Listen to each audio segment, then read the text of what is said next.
افسانے کا عنوان ہے تم ہمارے کسی طرح نہ ہوئے۔ افسانہ نگار ہیں نرگس نایاب۔ تینوں ماں بیٹیاں باورچی خانے میں کھانا بنا رہی ہیں۔ شام کے 6 بجے ہیں۔ گھر کے آخری کونے والے کمرے میں ایک ضعیف فالج زدہ شخص ہمیشہ کی طرح کراہ رہا ہے، کھانا دے دو، پانی ہی دے دو۔ ندا کی ماں سنو تو، کہاں ہو؟ ندا بیٹی، فضا بیٹی۔ باورچی خانے سے باتوں کی ہلکی ہلکی آواز اس تک آ تو رہی ہے لیکن سمجھ نہیں آ رہی۔ وہ دور سے باتیں بھی سنتا ہے اور کہے کہے بھی، لیکن اس کے حصے میں نہ کوئی بات آتی ہے نہ کہہ کہا۔ وہ اکیلا دن رات اپنی تنہائی کو روتا ہے۔ اس کے مختصر کمرے میں ایک پلنگ، میز، 2 کرسیاں، کتابوں کی ایک الماری رکھی ہے، اور سامنے کی دیوار پر لگی گھڑی پر جب 7 بجیں گے تو اسے رات کا کھانا دینے بیوی یا بیٹیوں میں سے کوئی آئے گی اور بنا بات کیے پلٹ جائے گی۔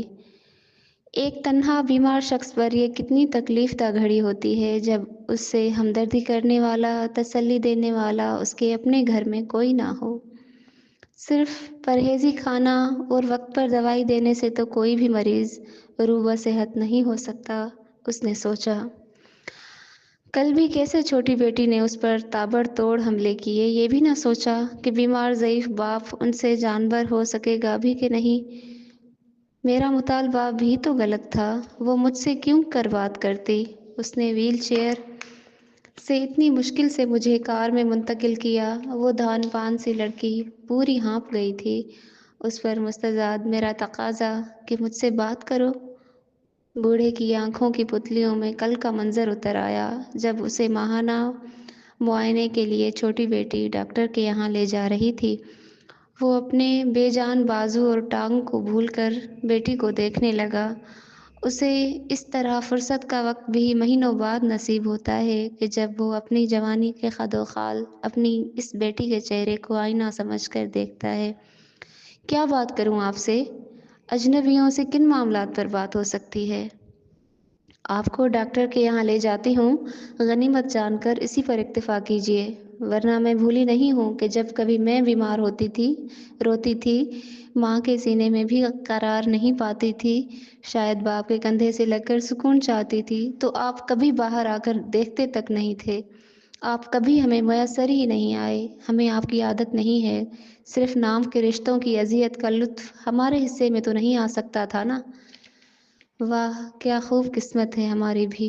اور اس کا وہ کہا سخت بیگانہ تھا، لیکن یارب اتنا مانوس وہ چہرہ کیوں تھا؟ سرد آہ اور لڑکھڑاتی زبان نے یہ شعر پڑھا اور گھڑی کی ٹک ٹک نے داد دی۔ نہ کرو بحث، ہار جاؤ گی۔ نہ کرو بحث، ہار جاؤ گی۔ حسن اتنی بڑی دلیل نہیں، اس نے حسب عادت شعر میں جواب دیا۔ پہلی بات تو میں بحث نہیں کر رہی، دوسری بات مجھے شاعری اور شاعروں دونوں سے ہی الجھن ہوتی ہے۔ براہ کرم میرے سامنے شاعری مت بگاڑا کرو، وہ تنک کر بولی۔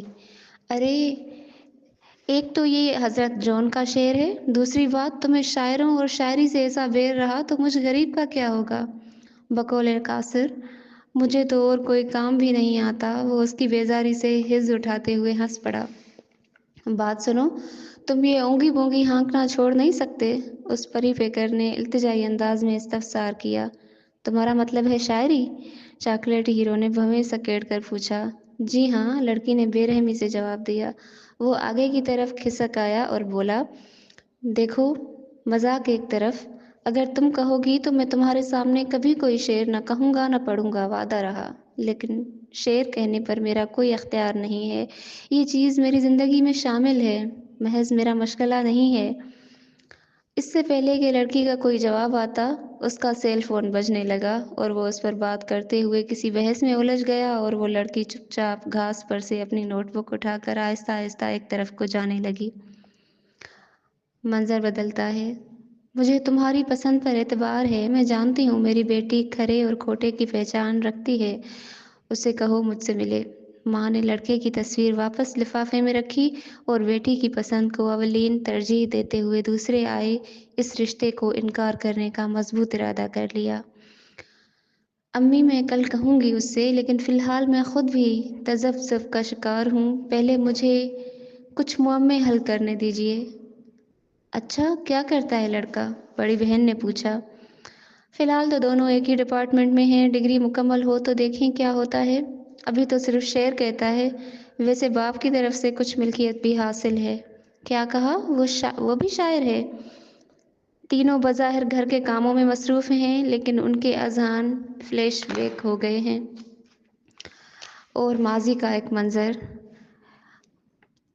مجھے بہت تکلیف ہو رہی ہے، جائیے اپنی یا میری کسی رشتہ دار کو بلا لائیے، وقت بہت کم ہے۔ کراہنے کی آواز سے اس کے قوافی اور خیال ایک بار پھر منتشر ہو گئے ہیں۔ وہ شدید بیزاری اور بے دلی سے باہر صحن میں آ گیا۔ ادھوری غزل نے اسے کئی گھنٹوں سے بے چین کیے رکھا ہے۔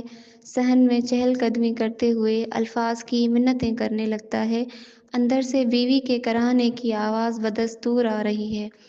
وہ اپنے علاقے کا قداور شاعر ہے، سینکڑوں تو اس کے شاگرد ہیں، اس کا نام سنتے ہی لوگ ٹوٹ پڑتے ہیں۔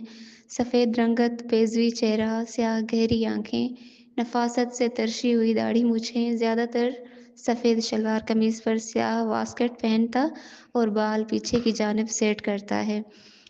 اس وقت بھی کل کے مشاعرے کے لیے غزل ہو رہی تھی کہ اس کے قدم لمحہ بھر کے لیے منجمد ہو گئے۔ سامنے دالان کے دروازے پر اس کی بیوی خون میں لت پت ہاتھوں میں لہو میں لتڑا بچہ لیے نظر آئی۔ وہ اس کی آنول نال کاٹنے کے لیے کسی دائی کو لے آئیں۔ یہ الفاظ بدقت اس نے ادا کیے اور ساتھ والی دیوار کا سہارا پا کر خود کو چھوڑ دیا۔ ایک سرخ رنگ کا ریلا اپنی طرف آتا دیکھ کر وہ نفیس آدمی باہر کو بھاگا اور اس کی غزل کے اشعار پھر سے صحن میں بکھر گئے۔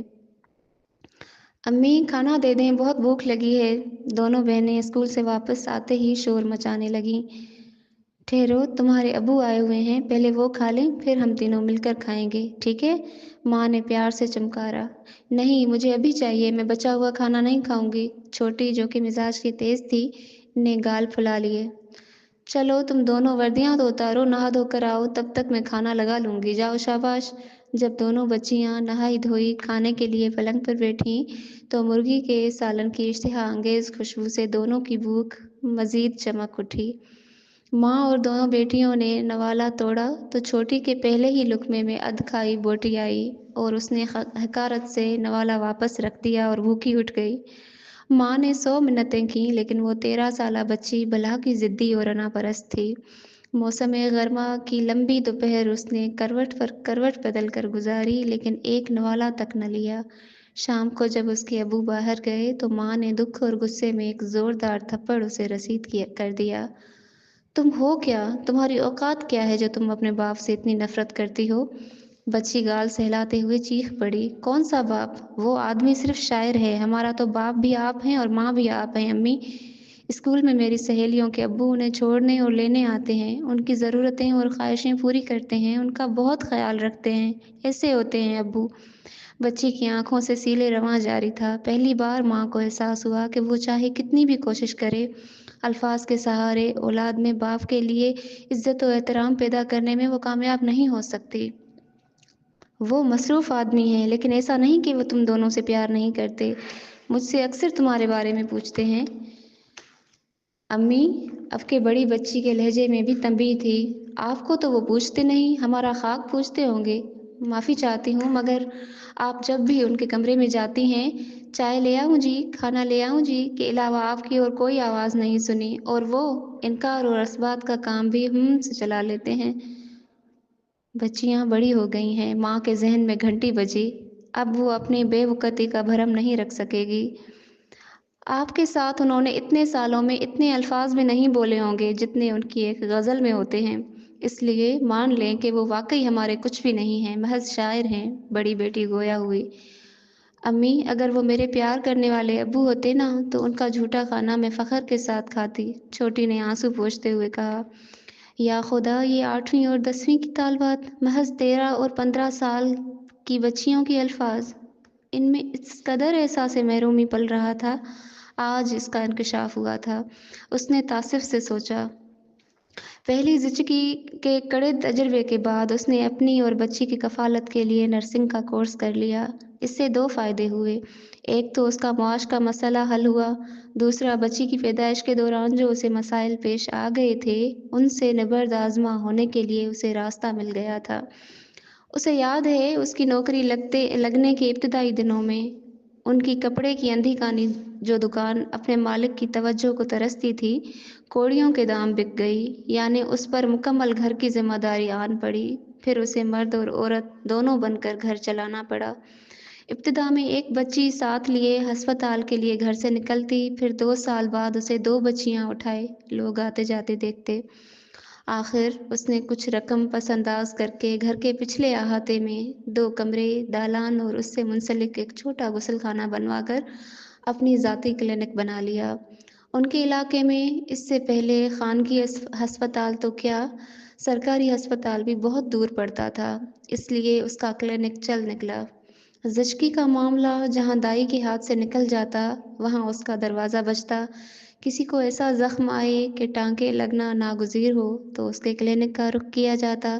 کسی بچے کی حالت نہ سنبھلتی ہو تو اسے زرینہ کلینک میں لایا جاتا۔ غرض کہ جو بھی مریض آتا وہ گھر کے پچھواڑے بنے کلینک میں چلی جاتی، اس کے پیچھے بچیاں بولائی بولائی پھرتیں۔ کئی بار تو ایسا بھی ہوا کہ عید کے دن یا کسی بچی کی سالگرہ کے دن ان کی خوشیوں کو ادھورا چھوڑ کر اسے کلینک میں آئے مریض کو سنبھالنا پڑ جاتا۔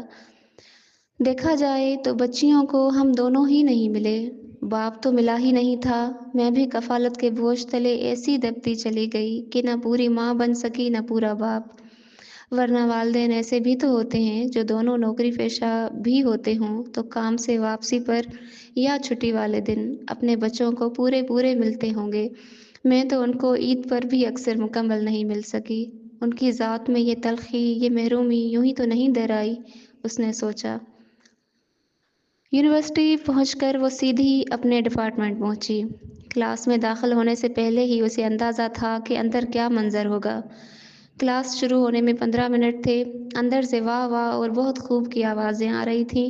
اس نے تصور کی آنکھ سے دیکھ لیا کہ وہ کرسی پر آلتی پالتی مارے بیٹھا ہوگا، اس کے گرد لوگوں کا ہجوم ہوگا، وہ مداری الفاظ کے کرتب دکھا رہا ہوگا اور لوگ تماشائی بنے واہ واہ کے ڈونگرے برسا رہے ہوں گے۔ وہ سخت بدمزہ ہو کے دروازے سے پلٹ گئی اور سینٹرل لائبریری کی طرف جاتے ہوئے اپنے فیصلے پر نظر ثانی کرتے ہوئے تیز تیز چلنے لگی۔ اے افلاطون کی پوتی، شاعروں کی پوتی، رکو! وہ سرمئی پینٹ اور نیوی بلو شرٹ کی آستینیں کوہنیوں تک کیے ہوئے سفید جاگرز کے ساتھ دھپ دھپ دوڑتا اس کے برابر آ پہنچا۔ اندر کیوں نہیں آئی؟ اس نے آتے ہی سوال داغا۔ تمہیں کیسے پتا چلا کہ میں آئی تھی؟ وہ قدرے حیران ہوئی۔ بہت پہلے سے ہم ان قدموں کی آہٹ جان لیتے ہیں، تجھے اے زندگی ہم دور سے پہچان لیتے ہیں۔ اس نے فراق کے اس شعر اور اس کے چہرے کے بگڑے زاویوں سے بھرپور لطف کشید کیا۔ زہر لگتے ہیں مجھے شاعر بھی اور شاعری بھی، تم جانتے ہو، اس نے تنفر سے کہا۔ وہ گندمی رنگت والا چاکلیٹی ہیرو سوچ میں پڑ گیا۔ دونوں خاموشی سے چلنے لگے۔ قریب سے گزرنے والے کئی سینئرز اور جونیئرز نے فکرے کسے، لیکن دونوں بے نیاز ہو کر آہستہ آہستہ چلتے رہے۔ سنو، ڈپارٹمنٹ پہنچ کر لڑکے نے کہا۔ کیا بات ہے؟ لڑکی نے سرخ جارجٹ کا دوپٹہ ہوا کے ہاتھوں سے کھینچ کر دوبارہ سر پر جمایا اور پوچھا۔ کبھی کبھی اگر سگریٹ کی طرح اپنی طبیعت سے مجبور ہو کر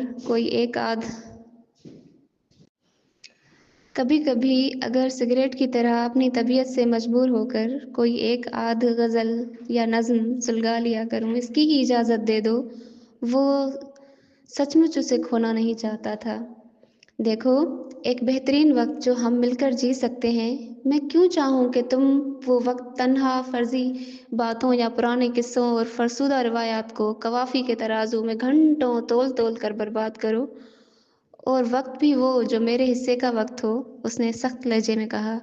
یار، یہ باتیں فطری ہوتی ہیں، خود ساختہ ہوتی تو میں کچھ کرتا۔ دیکھو نا، کچھ لوگ مصوری کی طرف میلان رکھتے ہیں، کچھ گلوکاری کی طرف، کچھ لوگوں میں اداکاری کا رجحان ہوتا ہے، بالکل اسی طرح مجھ میں اندر جا رہی ہوں۔ وہ پوری بات سنے بغیر کلاس کے اندر چلی گئی۔